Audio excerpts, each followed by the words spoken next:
Hello gamers, welcome back to another video in my Beginner to Master series weapon tutorial.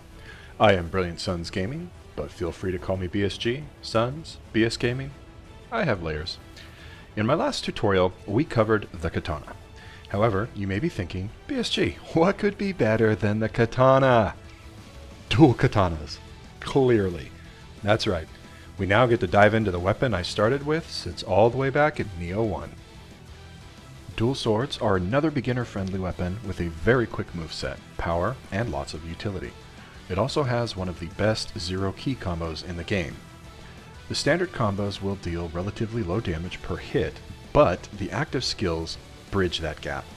Unlike the katana, however, dual swords has one of the most static movesets of all the weapon types, lacking much needed variety in your setup. It does have a single passive skill that grants the strongest weapon buff in the game, however, and it extends the iframes of your evasion, all from low stance. This weapon has an answer for everything. It also has more parries than we have trolls in our Discord. Oh, you guys know who you are. Let's take a look at their moveset.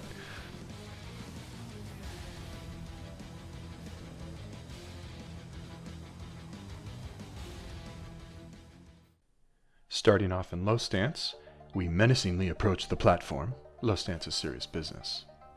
Our quick attack combo comes out very quickly and is a simple 4 inputs and 8 hits. The strong attack chain is 2 inputs and 5 hits.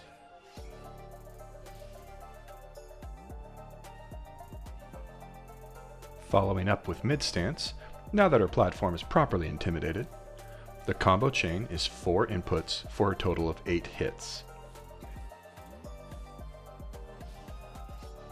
Now the strong attack chain is 3 inputs and 6 hits, as well as dealing a moderate amount of key damage.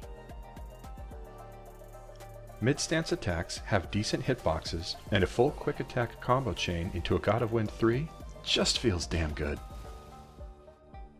Finally, we have high stance. The quick attack combo chain is 3 inputs and 6 hits. The strong attack is simply 1 input for 2 hits. Again, this is the punish stance. Always key pulse after every combo. This is the reason why you see high-level players apply so much pressure to their opponents. It's all about managing your ki. Dual swords have 4 hidden combat arts. Punish the Proud, a parry. Yeah, get out of here. Dragon Claw, a grapple. This is a special grapple, and as such, have a hidden mechanic. More on that later. Ultimate Sign of the Cross, the sheath skill follow-up. And Double-Headed Slice, a new input addition in low stance. Let's see how a beginner might approach a fight using dual swords. I do a full quick attack chain, followed by a key pulse. Then I switch to the strong attack chain. Let's try a more durable opponent. I zone his 3-hit combo and then immediately counterattack with a full combo of my own into a full key pulse for the mid-stance buff. When our opponent attacks, I use the buff to block, notice how I don't lose any ki, and then interrupt his second attack with another full combo. I switch to my strong attack chain to deplete his ki, setting up the grapple. Now his friend tries to avenge him. Sadly, this didn't work out either. Now, as before, let's add some skills to our moveset and see how to work them into combat. I have added my controller overlay so that you may follow along with my inputs as I get into more advanced gameplay. Starting out, dual swords lack the active skill options that were so abundant for the katana. That said, here would be my starting picks. To begin, I would pick up Windstorm for an active skill input, then into Cherry Blossom for a heavy punish as a high stance combo ender. Then I would pick up Sign of the Cross for an additional active skill input. For my next 2 points, I would pick up Demon Thrust and Mind's Eye to unlock God of Wind. This series of active skills are your big key damage attacks and add a bit of nuance to your dual swords play, as it requires a precise timing to execute the 3rd stage properly. Pick up Dual Dragon for a little combo variety. Finally, pick up Sign of the Cross 2 to enhance this skill. You can see this skill requires the Way of the Warrior Novice dojo mission. In my previous video, I had mentioned the Way of the Warrior series dojo missions. Regardless which weapon you have decided to use primarily, these dojo missions will unlock the next tier of active skills for all weapons. So again, feel free to experiment with other weapons as you play. The only dojo missions that are weapon exclusive are for the respective mystic arts. This warrior with the Odachi charges me while in high stance. I dodge to the side and counter with a God of Wind for ki damage and a low attack into Dual Dragon. I flux into high stance for a Windstorm. The warrior counters and I set up the grapple. Good fight. Here I illustrate high stance. A simple dodge of his spear thrust, and with a single combo into Cherry Blossom, the fight is over.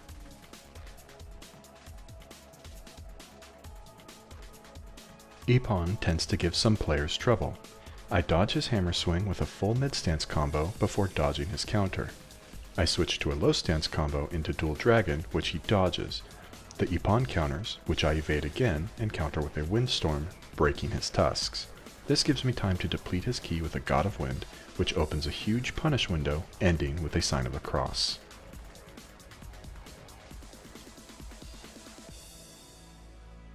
Here is another yokai who tends to be problematic for new and veteran players alike. I will showcase a ninjutsu that I never run without. As you can see, I get paralyzed, but then immediately remove it by using the 7-herb pill found in the ninjutsu tree. This also grants me a buff against paralysis.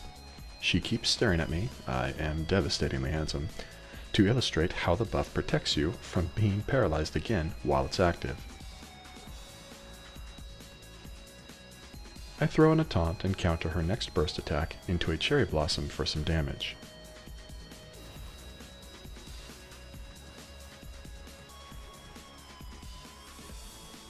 Then another burst attack counter, at this point it's just creepy, and I execute a Mind's Eye for the attack buff. Finally, a high stance strong attack ends the fight.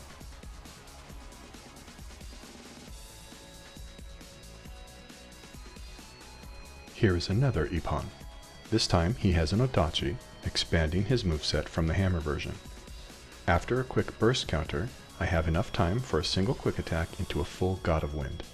I then block his Odachi swing and go into Dual Dragon, which depletes his ki, following up with a quick Windstorm into Winter Wind and end the fight with a big Cherry Blossom punish.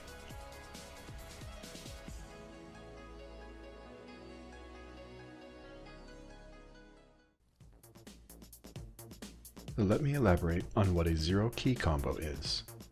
I mentioned it in my katana video, linked to the playlist below, so now it's time to explore it a bit further. I will illustrate in the next couple clips.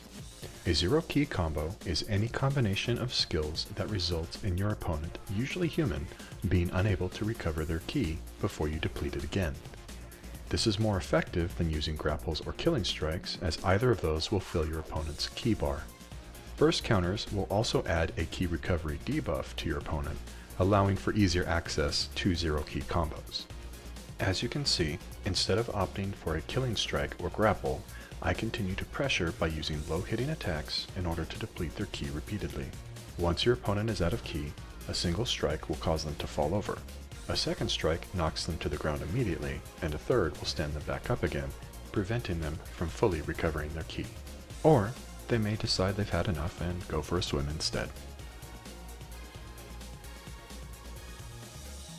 Opening with Random Slice, I position myself to combo into a Dual Dragon with a target switch.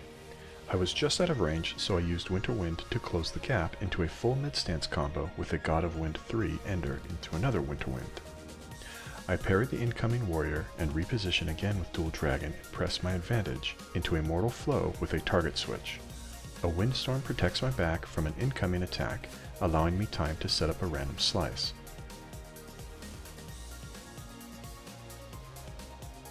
I set up a grapple with a target switch again, catching the other warrior, due to Dragon Claw being a special type of grapple. At this point, I'm paying attention to what is going on around me and not the opponent that is in front of me. This is how I am able to address multiple threats so cleanly. The burst counter against the axe-wielding warrior is an example of this very strategy. Neo 2 has many visual and audio cues for incoming attacks, so be sure to use those senses to address each situation as they arise. Please enjoy this final clip as I again show what is possible with the combat this game has to offer. I stream on Twitch Monday, Wednesday, and Friday at 9 p.m. Central Standard Time, so come stop on by and hang out. I'm available to answer questions while I'm streaming, so don't be shy. Say hello. Make yourself known. Please join me for my next video, where I cover the weapon that can stab from the next province over, the spear. Until next time, and as always, keep practicing.